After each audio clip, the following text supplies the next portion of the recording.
ನಂತರ ಮೈಸೂರಿನ ಪುರಪ್ರಮುಖರು ಏನು ಮಾಡ್ತಾರೆ, ಈ ದಸರಾ ಅಂದರೆ ಒಂದು ಅಸ್ಮಿತೆ, ಒಂದು ವಿಜಯದಶಮಿ, ಮೈಸೂರಿಗೆ ಅಸ್ಮಿತೆ.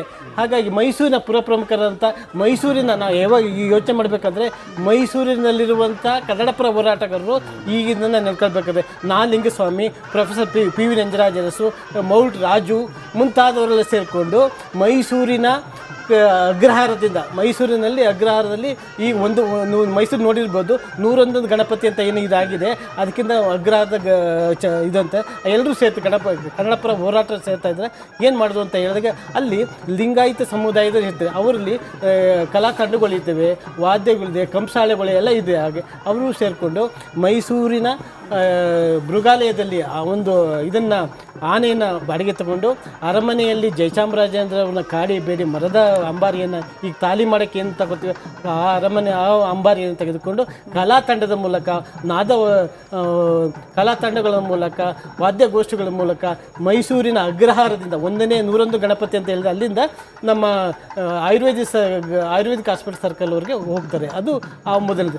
ಆಮೇಲೆ ಇದೆಲ್ಲ ನೋಡಿದಂಥ ಮೈಸೂರಿನ ಪ್ರಮುಖರಾದಂಥ ಡಿ ಜಯದೇವರಾಜ್, ಆವಾಗ MLC ಆಗಿದ್ದು ಜಯದೇವರಾಜರಸು, ನಮ್ಮ ಜಾವ ಫ್ಯಾಕ್ಟ್ರಿ ಕೇಳಿರಬೇಕು FK ಇರಾನಿಯವರು, BC ಲಿಂಗಯ್ಯ ಮುಂತಾದ ಪುರಪ್ರಮುಖರಲ್ಲಿ ಸೇರಿ ನಾವೆಲ್ಲ ಮಾಡಬೇಕು ಅಂತ ಹೇಳಿ ಪುನಃ ಇದು ಮಾಡ್ತಾರೆ. ಆವಾಗ ಏನು ಮಾಡಬೇಕು, ಇದರಿಂದ ಹಿಂದೆ ಆವಾಗ ಕನ್ನಡಪರ ಹೋರಾಟಗಾರರು ಮಾಡಬೇಕಾದ್ರೆ ಏನು ಮಾಡಬೇಕು, ಇಲ್ಲಿ ಮಹಾರಾಜರು ಕೂರಂಗಿಲ್ಲ, ಮಹಾರಾಜರು ಫೋಟೋ ಇಡಬೇಕು, ಅದು ಫೋಟೋ ಇಡಬಾರ್ದು, ಮನುಷ್ಯ ಬದುಕಿದಾಗ ಫೋಟೋ ಇಡಬಾರ್ದು.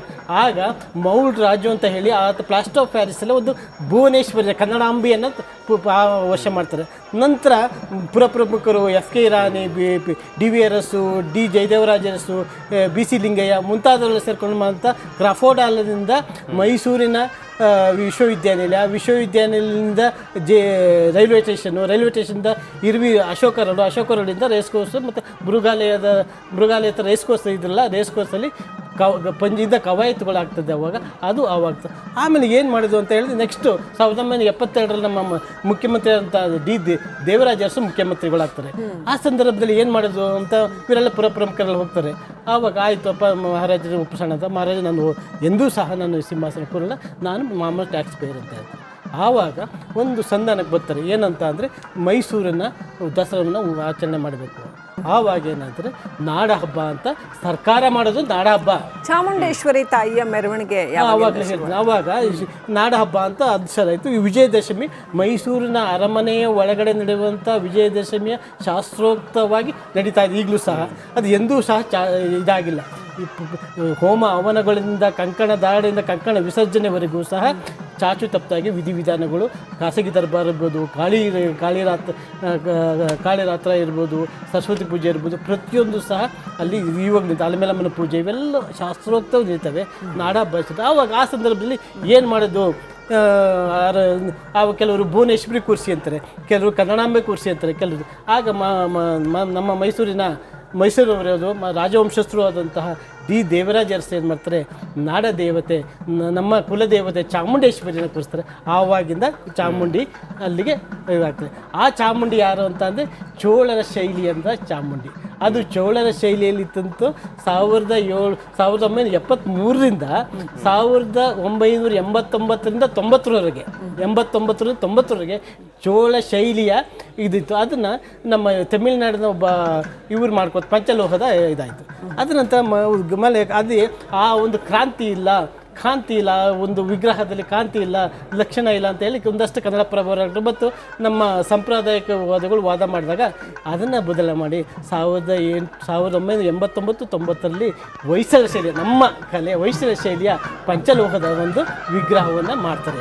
ಅದು 9 kg 250 ಗ್ರಾಮ್ ಇದೆ. ಅದನ್ನು ತಯಾರು ಮಾಡಿದಾರೆ ಯಾರು, ನಮ್ಮ ಮೈಸೂರಿನ ಕೆಂಚೇಗೌಡ ಅಂಡ್ ಸನ್ಸ್ ಅಂತ ಹೇಳಿ ಗಾಂಧಿ ಚೌಕದಲ್ಲಿರುವಂಥ ಕೆಂಚೇಗೌಡ ಅಂಡ್ ಸನ್ಸ್ ಅಂತ ಮಾಡ್ತಾರೆ. ಅದನ್ನು ಇಂದು ಸಹ ಪೂಜೆ ಮಾಡ್ತಾರೆ. ಆವಾಗ ಅಂಬಾರಿ ಏನಿತ್ತು ಅಂತ ಅಂದರೆ ಅಂಬಾರಿ ಮುಂದೆ ರಾಜ, ಹಿಂದೆ ಯುವರಾಜ, ರಾಜ ಇತ್ತು. ಅಂಬಾರಿಯ ಮೇಲೆ ಕೆಂಪು 2 ಸಿಗ್ನಲ್ಗಳಿದ್ದಾವೆ, ಕಲಾ ತಂಡಗಳು ಮತ್ತೊಂದು ಮುಂದೆ ಹೋಗ್ಬೇಕಂತಂದ್ರೆ ಕೆಂಪು ಇದನ್ನು ಆನ್ ಮಾಡಿದಾಗ ನಿಲ್ಲಿ ಅಂತ ಅಲ್ಲಿ ಪುರಪ್ರಮುಖರು ಕೊಡುವಂತಹ ಒಂದು ಇದನ್ನು ಗೌರವವನ್ನು ಸ್ವೀಕರಿಸ್ತಾರೆ ಅಂತಂದ ಇದು ಅವರ ಯುವರಾಜರು ಕೊಡ್ತಾರೆ. ಅದು ಒಂದು ಸಂಪ್ರದಾಯವಾಗಿ ಬೆಳ್ಕೊ ಬಂತದ್ದು. ಆಮೇಲೆ ನಂತರ ಜಯಚಾಮರಾಜೇಂದ್ರ ಒಡೆಯರವರ ತಾವು ಕೂತ್ಕೊಳ್ಳಲ್ಲ ಅಂತ ಹೇಳಿದ ಮೇಲೆ, ಪೀಠ ತ್ಯಾಗ ಮಾಡಿದ ಮೇಲೆ ನಮ್ಮ ಚಾಮುಂಡೇಶ್ವರಿಯವರು ಹೀಗೆ ಚಾಮುಂಡಿ ತಮಿಳುನಾಡು ಕೊಡ್ಶಿಪ್ಪಲ್ಲಿ ಮಹಿಳೆಯರಿಗೆ ಪ್ರಥಮ ನೋಡಿ ಇತಿಹಾಸ ಕೆಲವರಿಗೆ ಹೇಳ್ತಾರೆ ಎಲ್ಲ ಜಾತಿ ಧರ್ಮವನ್ನು ಬಿಟ್ಟು ಎಲ್ಲ ಹೆಣ್ಣು ಮಕ್ಕಳಿಗೆ ಇದು ಶಾಲೆಯನ್ನು ತೆರೆದಂಥ ಮಹಾತಾಯಿ ಆಕೆ. ಹಾಗೆಯೇ ಸಹ ನಮ್ಮ ಇದನ್ನು ವಿದ್ಯುತ್ ನಾವೇನು ಇಲ್ಲಿ ಬೆಳಕು ನೋಡ್ತಾ ಇದ್ದರೆ ವಿದ್ಯುತ್ ಕೊಟ್ಟಂತಹ ಮಹಾತಾಯಿ ಕೆಂಪು ನಂಜಮ್ಮಣ್ಣಿಯವರು. ಇದನ್ನು ಗಜಾನನ ಶರ್ಮಾ ಅಂತ ಹೇಳಿ ಒಬ್ಬ ಇತಿಹಾಸ ಕಾದಂಬರಿಕಾರರು ಅದ್ಭುತವಾದಂಥ ಒಂದು ಪುಸ್ತಕವನ್ನು ಕಾದಂಬರಿಯನ್ನು ಬರೀತಾರೆ. ಅದನ್ನು ನಾನು ಒಂದು ದಿವಸದಲ್ಲಿ ಓದಿ ಮುಗಿಸಿ ಗಜಾನನ ಶರ್ಮಾ ಮಾಡಿದೆ. ಭಾಳ ಅದ್ಭುತ ಆಗಿದೆ ಅಂತ ಅದು. ಹಾಗಾಗಿ ನಮ್ಮ ತುಮಕೂರು ವಿಶ್ವವಿದ್ಯಾಲಯದಲ್ಲಿ ಅದರ ಮುಂದಿನ ವರ್ಷ ಪಠ್ಯ ಪುಸ್ತಕ ಆಗೋದರಲ್ಲಿ ಯಾವುದೇ ಸಂದೇಶವಿಲ್ಲ.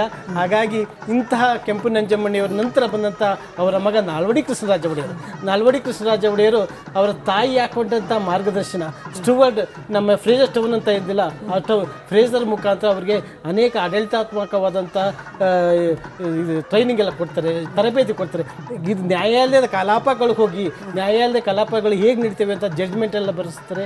ವಿದೇಶಗಳು ಹೋಗ್ತೇವೆ, ಬೇರೆ ಬೇರೆ ಇದಕ್ಕೆ ಹೋಗ್ತೇವೆ, ಬನಾರಸ್ ಅಂತ ವಿಶ್ವವಿದ್ಯಾಲಯಕ್ಕೆ ಹೋಗ್ತೇವೆ, ವಿದೇಶಕ್ಕೆ ಹೋಗಿ ವಿಚಾರ ಹಾಗೆ ಅದ್ಭುತವಾದಂಥ ಕೆಲಸ ಮಾಡಿದಂಥ ಆತ ನಮ್ಮ ಕನ್ನಡ ಸಾಹಿತ್ಯ ಪರಿಷತ್ ಇರ್ಬೋದು, ಕನ್ನಡಕ್ಕೋಸ್ಕರ ಇರುವಂಥ ಏಕೈಕ ಸಂಸ್ಥೆ ಕನ್ನಡ ಪ್ರಾತಿನಿಧಿಕ ಕನ್ನಡ ಸಾಹಿತ್ಯ ಪರಿಷತ್ ಇರ್ಬೋದು, ಮೈಸೂರಿನ ವಿಶ್ವವಿದ್ಯಾಲಯ ಇರ್ಬೋದು. ಜಲವಿದ್ಯುತ್ತು ಏನು ಇಡೀ ವಿಶ್ವವಿದ್ಯಾಲಯದಲ್ಲಿ ಜಲವಿದ್ಯುತ್ತನ್ನು ತಂದಂತಹ ಮಹಾರಾಜರು ಮೈದುದು.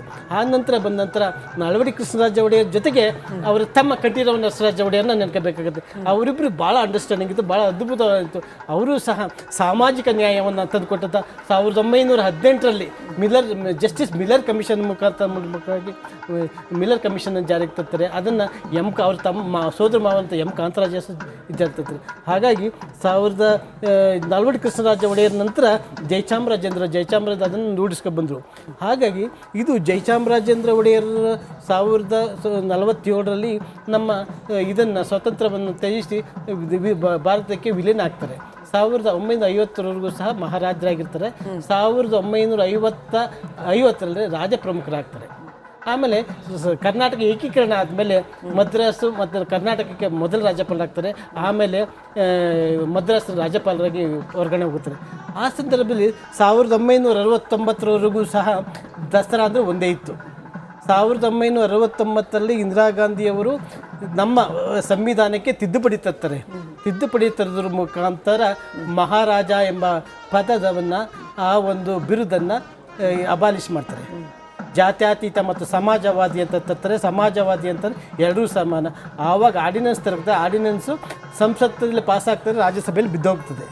ಆಮೇಲೆ ನಂತರ 1970ರಲ್ಲಿ ಅದನ್ನು ಪಾಸ್ ಮಾಡಿಕೊಂಡು ಬಿಲ್ ಆಗುತ್ತೆ. ಹಾಗಾಗಿ 1969ರವರೆಗೂ ಜಯಚಾಮರಾಜೇಂದ್ರ ಒಡೆಯರವರು ಸಿಂಹಾಸನದಲ್ಲಿ ಕೂತು ದರ್ಬಾರ್ ನಡೆಸ್ತಾಯಿದ್ರು. ಅವರು 1969ರಲ್ಲಿ ಬೇಜಾರಾಗಿ ಆರ್ಡಿನೆನ್ಸ್ ತಂದ್ರಲ್ಲಿ ನಾನು ರಾಜ ಪ್ರಮುಖನಾಗಿರ್ತೀನಿ ಅಂತ ಹೇಳ್ಬಿಟ್ಟು ನಾನು ಸಮಾಜದ ನಾವೊಬ್ಬ ಟ್ಯಾಕ್ಸ್ ಸಾಮಾನ್ಯ ಅಂತ ಹೇಳಿ ಆ ಥರ ಈ ಬರ್ತಾರೆ. ಆವಾಗ ಪಟ್ಟದ ಕತ್ತಿಯನ್ನು ಇಟ್ಟು ಅವರು ಮಡ್ಡಿಪುರಕ್ಕೆ ಹೋಗ್ತಾರೆ ಬೇಜಾರು ಮಾಡಿಕೊಂಡು. ಆಗ ಏನು ಮಾಡ್ತಾರೆ, ಈಗ ಆವಾಗ ಏನಂತಾರೆ ನಮ್ಮ ಪಠಾಣ್ಗಳು, ಆಮೇಲೆ ಇದು ಗುಜರಾತಿನಲ್ಲಿರುವಂಥ ವಿಜಯ್ ಸಿಂಧಿಯವರು ಮತ್ತೊಬ್ಬರು ಇವರೆಲ್ಲರೂ ಸಹ ಹೈಕೋರ್ಟ್ಗೆ ಹೋಗೋಣ ಅಂತಂದರೆ ಆಗ ಇಲ್ಲ, ನಾವು ಬರಲ್ಲ. ನನ್ನ ಕೊಡುವಂಥ ರಾಜ್ಯದಿಂದ 5 ಕೋಟಿಯಿಂದ ಈ ದೇಶದ ಈ ರಾಷ್ಟ್ರದ ಬಡತನ ನಿರ್ಮೂಲನೆ ಆಗೋದನ್ನು ನಾನು ತ್ಯಾಗ ಮಾಡಿ ಒಪ್ಕೋತೀನಿ ಅಂತ ಅಲ್ಲಿ ಹೇಳಿ ಅಂತ ಮಹಾನ್ ವ್ಯಕ್ತಿ ಜಯಚಾಮರಾಜೇಂದ್ರ ಒಡೆಯರು. ಅವರ ನಂತರ ಏನಾಗುತ್ತೆ, ಮೈಸೂರು ಅಂತ ಅಂದರೆ ಅಸ್ಮಿತೆ, ದಸರಾ ಅಂತ ಅಸ್ಮಿತೆ. ಆವಾಗ ಮೈಸೂರಿನ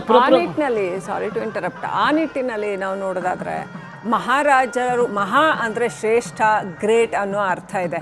ನೀವೀಗ ಹೇಳ್ತಾ ಇರೋ ಇತಿಹಾಸವನ್ನು ಗಮನಿಸಿದ್ರೆ ಆ ಮಹಾ ಅನ್ನೋ ಪದ ಅದು ಸಂವಿಧಾನದಲ್ಲಿ ಅಬಾಲಿಷು ಮತ್ತೊಂದು ಇವರ ರಾಜಕೀಯ ಏನೇ ಇರಲಿ, ಆ ಮಹಾ ಅನ್ನೋ ಪದ ನಮ್ಮ ಮೈಸೂರಿನ ಒಡೆಯರುಗಳಿಗೆ, ಮಹಾರಾಜರುಗಳಿಗೆ ನಿಜಕ್ಕೂ ಬಹಳ ಚೆನ್ನಾಗಿ ಹೊಂದುತ್ತೆ ಅಂತ ಅನಿಸುತ್ತೆ. ಖಂಡಿತವಾಗ್ಲೂ ನಾವು ನಾಲ್ವಡಿ